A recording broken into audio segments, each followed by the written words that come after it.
What's up, average people? So Transformers: Age of Extinction just hit theaters earlier this summer, and you've heard a few things. You've either heard that it's the second best one in the series, or you've heard that it's the worst one in the series. But above all else, you've heard that it's just another Michael Bay film. Just another Transformers movie that's exactly like the other ones. But that's all anybody can really say about these movies. I mean, there's been so many of them that there isn't much good stuff left to be said.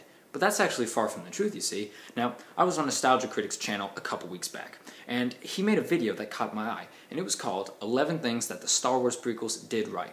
And that was very inspiring to me, because in terms of how the audience responds to them, Transformers and the Star Wars prequels have a lot in common. Now, while Nostalgia Critic probably made his video with 11 things that are already on his mind before he even decided to make a video, I've decided to take the number 11 as a challenge, resulting in this video, 11 things that the Transformers films have done right. So without further ado, let's get right into it. Number 11. Sam and Bumblebee. Don't shoot me! Just allow me to explain. Okay, now, here's the thing with these movies. There is way too much human interaction in these movies. In my opinion, the Autobots should be the main characters.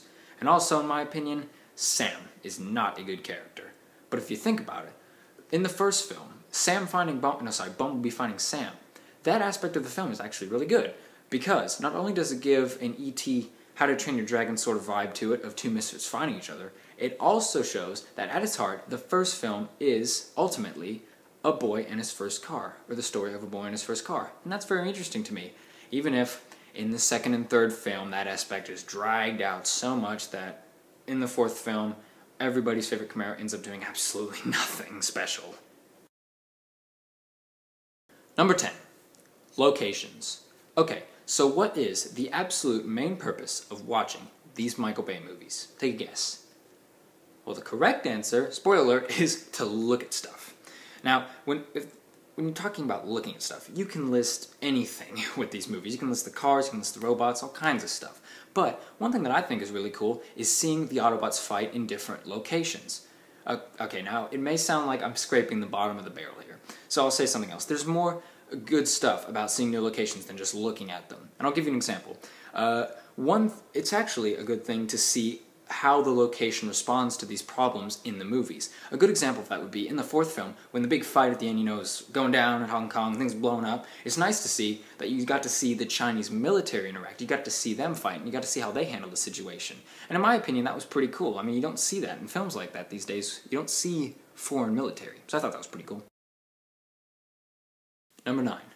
Cars. Now, this may not be everyone's cup of tea, but it is mine, it's my video, so I decided to add this as one of my points. Now, I have no doubt in my mind that there are a lot of car guys that go into these movies, so if you're one of them, you know what I'm talking about. Now, one of the coolest things about the Transformers is they get to transform into any car they want, and that adds a lot to the guilty pleasure aspect of these movies. It's really cool to see the cars. You know, you get cars like the Bugatti, the Camaro, of course, and another thing about the cars is the Camaro, of course, is a car by Chevrolet, GM, so, you know, you get to see lots of, again, locations that are provided by GM. You get to see lots of parts of their factory that are actually in the movie. And another cool thing was we got to see a cameo of Ed Welburn in the fourth installment, who I believe was the head of design of GM. So that was really cool for me to see. Number 8. Comedians. Now, one thing Michael Bay likes to do with these movies is he likes to try and make them funny. Now, are they funny? No, not really. The humor is offensive and racist, and it can get out of hand at times. But as it stands, I do like to see comedians in these movies. You know, people like Bernie Mac in the first movie, Ken Jeong in the third one, and then T.J. Miller in the latest one. Now, I know once they've been Michael Bay-ified, it is hard for them to be good, likable characters. But as it stands, they're real people, they know how to be funny, and their timing is usually perfect when the funny lines do come. So I gotta give them props to that. Number 7. Voice acting. Michael Bay has many talented people playing our favorite Transformers. A few good examples would be Hugo Weaving as Megatron, Leonard Nimoy as Sentinel Prime. In the fourth installment, we have John Goodman playing Hound, Ken Watanabe playing Drift. I mean, SpongeBob himself even played a few roles in the second and third installment, but come on. We know who the show stealer is, and that is Peter Cullen as Optimus Prime. I have little doubt in my mind that he is the best choice for the voice of Optimus Prime. He's been there since the cartoon. Now, I will admit that there are a few lazy moments for voice acting where you have a few people, one person playing two robots at the same time, but come on, is that such a bad thing? I get chills every time I hear a Transformer talk. It's incredible. Number 6, special effects. Yeah, this is probably the most obvious one of the list, but there's good reason for it. I mean, there are so many sequences that you can list. I mean, how about in one frame you see a car that seamlessly transitions into a robot? That's really nice to see. I like seeing how the aliens interact and how they have like ships and stuff. I like seeing how that's not actually real, but you see colors and you see the colors and how they interact with the light around them. It's really nice to look at. Now, I will admit that there are just some full-on Sharknado moments, as my friend pointed out in our review. But for this video, we're looking at the positives, and you gotta admit, they're pretty good. Number 5, practical effects. Now, I've already said special effects. So what are practical effects? Well, they're effects that are real. Now, since this video is partly about Michael Bay, a negative comes immediately to mind. Yeah, his explosions. They look like fireworks, and they are the worst. But let's think about the Star Wars prequels for a minute. Yeah, all shot on green screen. I mean, we've all seen the sets of Transformers. We've all seen the pictures and how much apocalyptic destruction there is.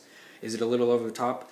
Yeah, but it's a Michael Bay movie. Come on, you gotta think about the positives. And if you really think about how nice it is to see all the things that are real, is it really nice to remind myself that when I'm watching a Transformers movie, everything that's happening, that's possible, is happening? Yeah, that's amazing. That's really nice to see in a world today where CGI is completely overused. I always say CGI is meant to improve what's there, not apologize for what isn't. Number 4, Earth. Okay, that's not very specific, so allow me to explain. Now, the main characters in these movies are never good. So, how do average moviegoers, when they go and see these movies, how do they feel tension? How do they feel like stuff is at stake? Well, when the main character is about to die, you don't care. So, in these movies, you feel like the entire world is at stake.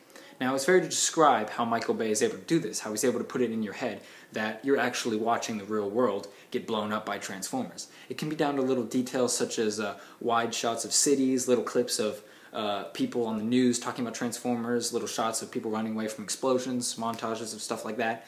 But the point is, when you're watching all the action go down and stuff, when you feel like the world is about to blow up, you actually feel like people are going to die, and that takes talent to do.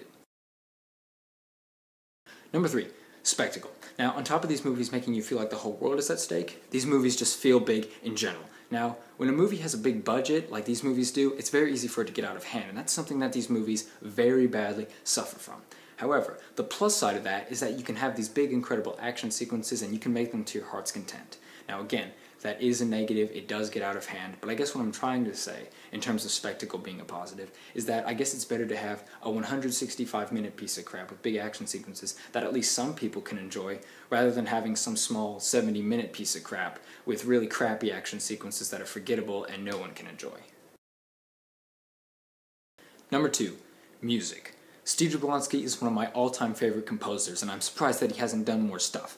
Now, I guess this video proves that there are negatives for every positive, and with Steve Jablonsky, his negative is that he does sound a bit like Hans Zimmer. I mean, there are some moments in the 4th movie where I just thought Man of Steel songs like Oil Rig and This Is Clark Kent were going to start playing.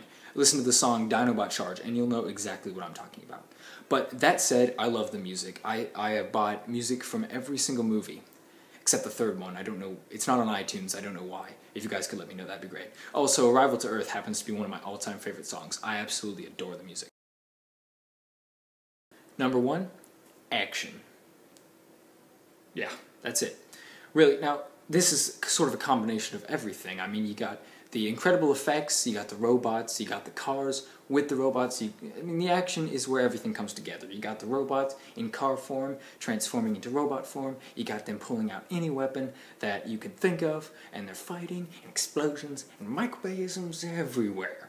Now, this could be a big negative for some people, okay? Action sequences can be a big negative because, like I've said throughout this entire video, they can get way out of hand sometimes, but ultimately, these are guilty pleasure movies. I mean, in my review, I gave it a theoretical rating of 3, obviously, because they're bad, but I gave it a personal rating of 6 because I love cars, and I love robots, I love seeing them, I love how you can design them, make them any way you want, I love how they have any weapon you want. I just love the idea of robots, I love them fighting, I love the way they move. It's a big guilty pleasure. I know these movies are terrible, but ultimately, that's really what these movies are all about. You just go to watch explosions, you go to see big fights, you go to see spectacle, you go to see pretty much everything I've named. Now, the sad thing about these movies, though, is that they have really low ratings because they're actually really bad. So that can affect like how some people think of them, and I guess that's what the whole purpose of this video is I've been trying to kind of, I mean, I hate these movies too, I think they're absolutely awful, but there are some people that I can tell like these movies, but they know that so many people hate them, they feel like they need to hate them too. I mean, that was me at one point. I hate these movies now, but I used to still like them, but I pretended I hated them to some people because of just how appalling they actually are, as I realize now. But I can't deny at least I am not afraid to admit now, that I cannot deny the fact that I love watching these movies. The action sequences are incredible.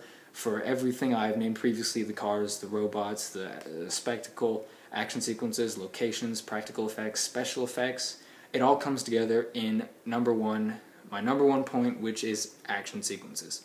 So thank you guys for watching. That is my video, and I don't really know how to exit a video because we don't come out with regular content daily, so you know what, I'll talk to you guys later. Aim for average.